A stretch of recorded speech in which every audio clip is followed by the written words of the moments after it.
Mi nombre es Emilio Molina, soy el profesor del módulo de cosechado de la biomasa y de los módulos de procesamiento. En este primer módulo de cosechado de biomasa vamos a tratar principalmente los métodos para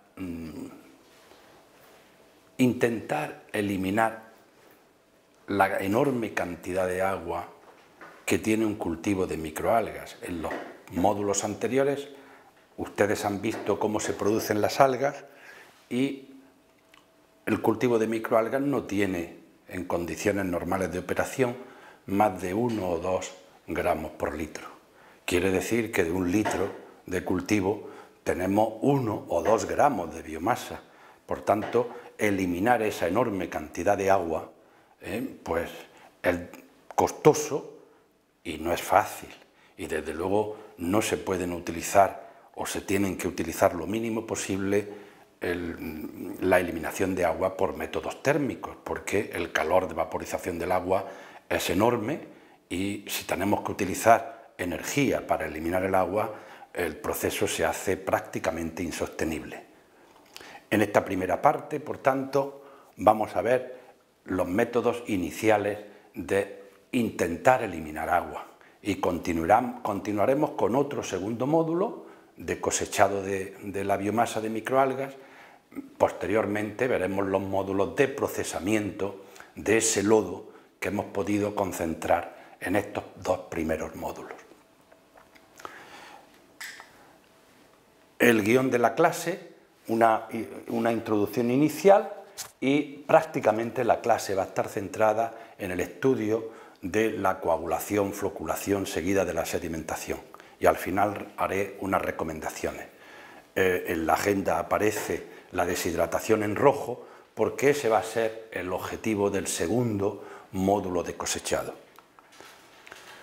Como decía antes, el cosechado de microalgas es algo que no es fácil, que no está conseguido, y además prácticamente hay que estudiar en el laboratorio previamente el cosechado para cualquiera que sea el cultivo industrial. Aunque estemos con una cepa que en España se produce de una forma, pero la misma cepa en Canadá se produce de otra, es preferible hacer un estudio ad hoc para el sistema industrial que tenemos y adaptar el cosechado a la cepa en cuestión.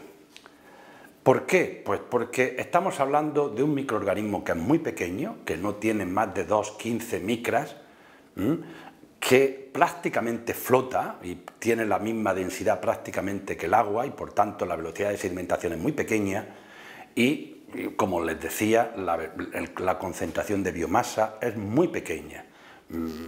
5 gramos litro es una barbaridad. Eso se puede conseguir muchas veces en el laboratorio en discontinuo, pero a nivel industrial, en condiciones normales de trabajo, como se produce en la industria de forma continua, estamos hablando de entre 0,7, 1 gramo litro, 1,5 gramos litro y ya es suficiente.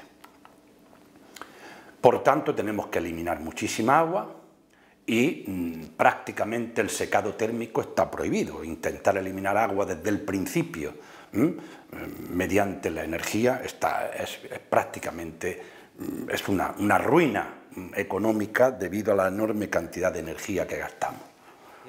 Para la mayoría de sistemas comerciales, la mayoría de sistemas comerciales existentes, pues utilizan la centrifugación en el método, pero sobre todo a nivel de laboratorio.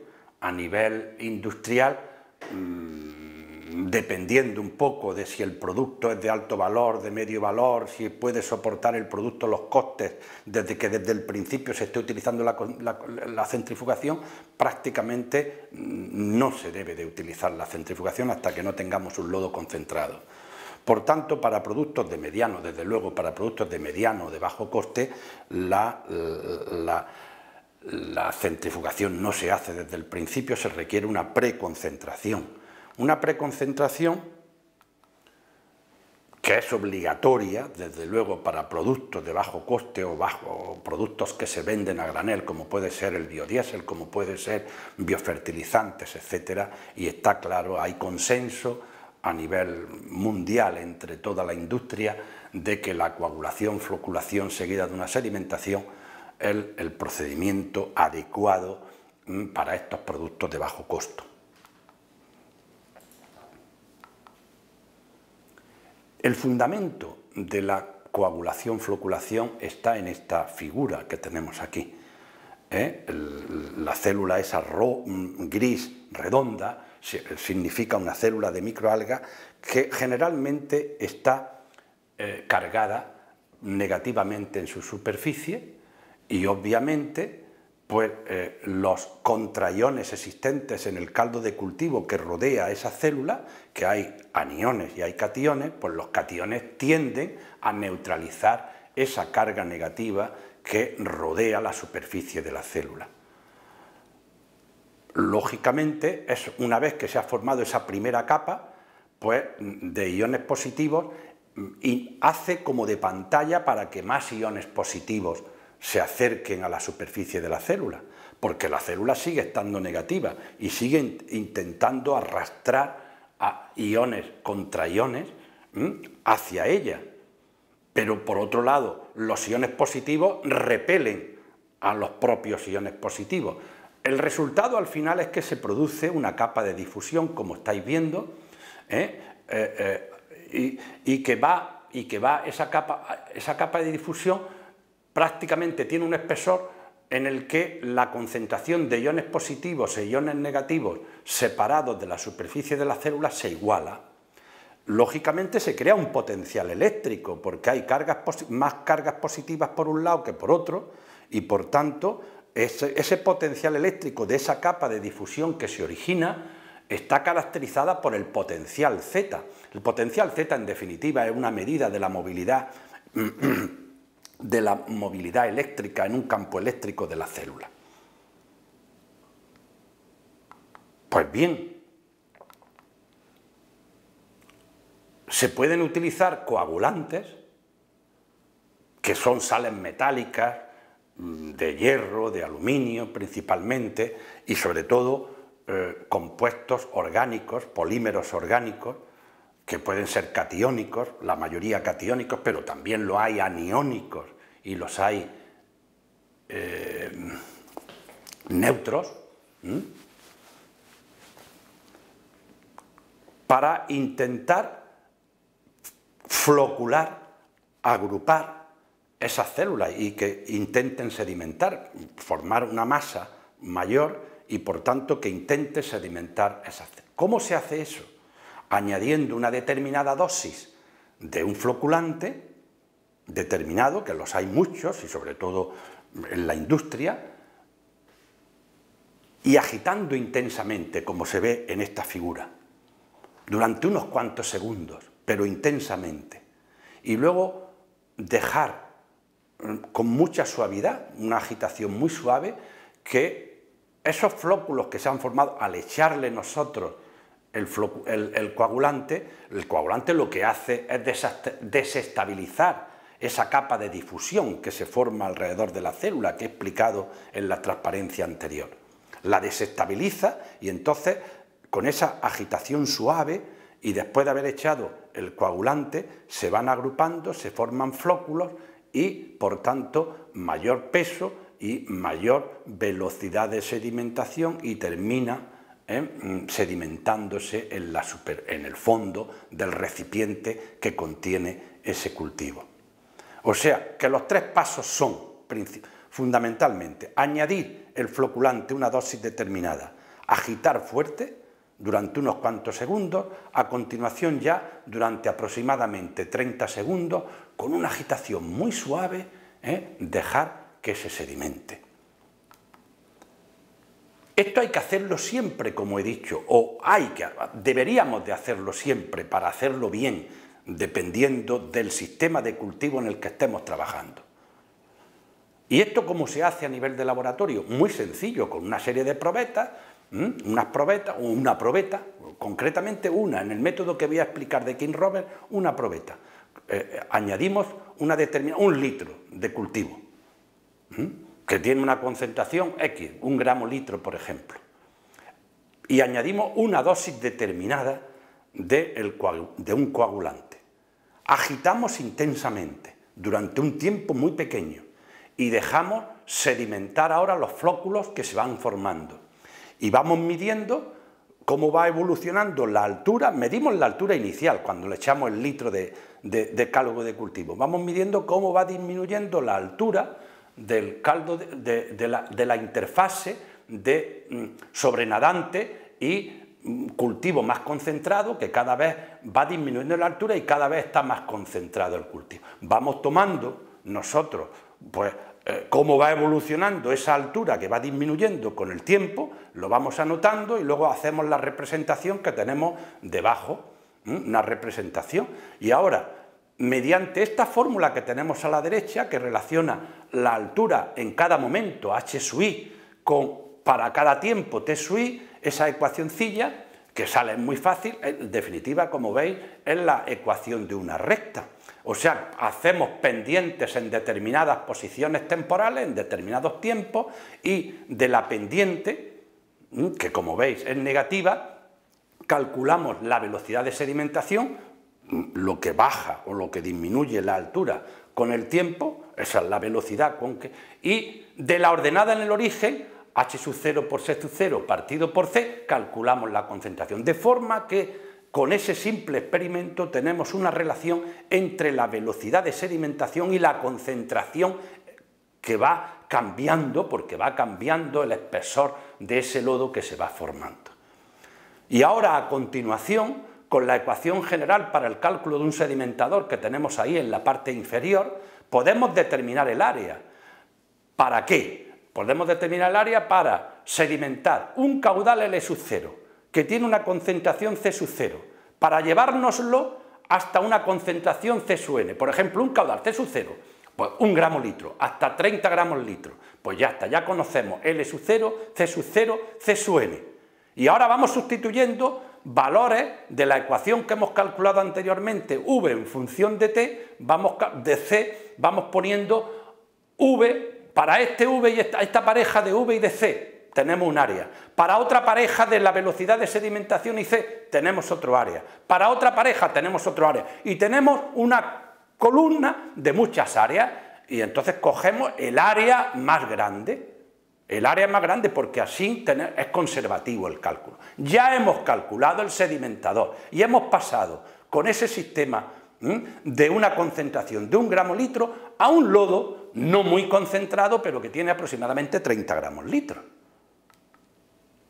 Ya hemos calculado el área de ese sedimentador que tenéis. Sale generalmente, como hay que eliminar tantísima agua, salen unas superficies espectaculares.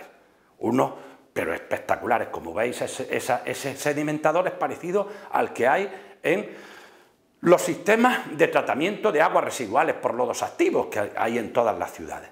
Lógicamente, en una instalación de cultivo de microalgas, un tanque de esa naturaleza es demasiado y por eso se acude a este tipo de sedimentadores que sirven para lo mismo, son más caros, son los sedimentadores lamelares, pero que ocupan mucho espacio, menos espacio para la misma.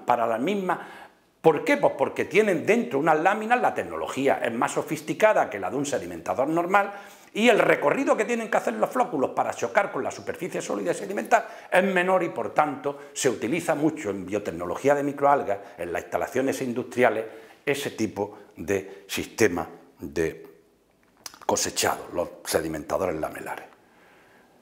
Decíamos que la coagulación-floculación depende de un montón de cosas, no solamente de la cepa en cuestión, depende de la concentración, depende del tipo de floculante, depende de la concentración de floculante, depende del pH, depende de la temperatura, depende de mucho, depende de la fuerza iónica, o sea, depende de la fuerza iónica del medio de cultivo en el que estemos cultivando. Y además, porque todo está relacionado con el potencial Z, la fuerza iónica, o sea, todo está bien, pues ahí tiene un ejemplo de cómo la coagulación, sedimentación con una serie de coagulantes comerciales depende de la fuerza iónica. Cuanto mayor es la fuerza iónica, más difícil es sedimentar, más difícil es encontrar un coagulante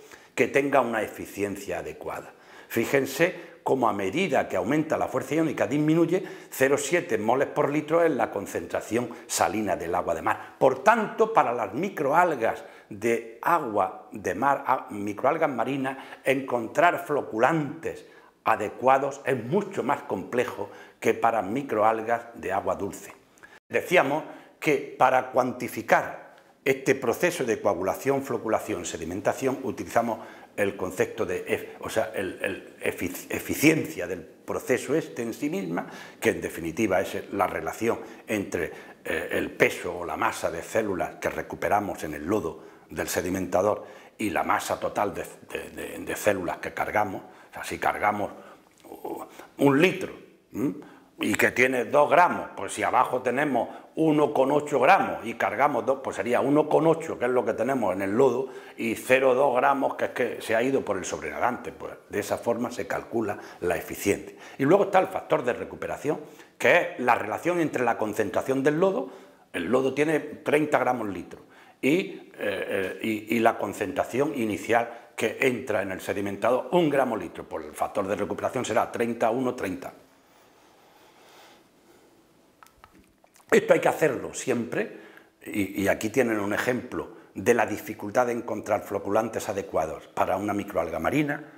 Hay que hacerlo con distintos floculantes. Ahí pueden ver en la figura superior una pléyade de floculantes artificiales, polímeros, que hemos utilizado. Hay uno que tiene el Actipol 444, que tiene un factor de recuperación o una eficiencia en la recuperación del 100% y un factor de recuperación de aproximadamente 30.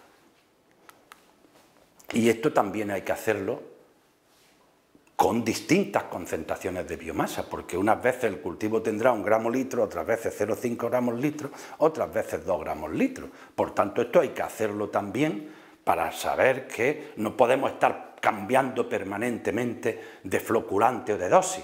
Y ahí estamos viendo cómo una dosis de aproximadamente 4 o 5 miligramos por litro es fenomenal para concentraciones de biomasa entrantes en el sistema de coagulación, floculación, sedimentación, que no superen los 1,5 gramos por litro. Y hay una cuestión muy importante que he dejado para el final de esta primera parte de la exposición, que ponemos ahí, lección aprendida. ¿Por qué? Pues porque en esto hemos dicho que se utiliza sobre todo obligatoriamente para productos a granel, para productos de bajo precio, para sistemas que bajo ningún concepto admitan otro sistema de cosechado.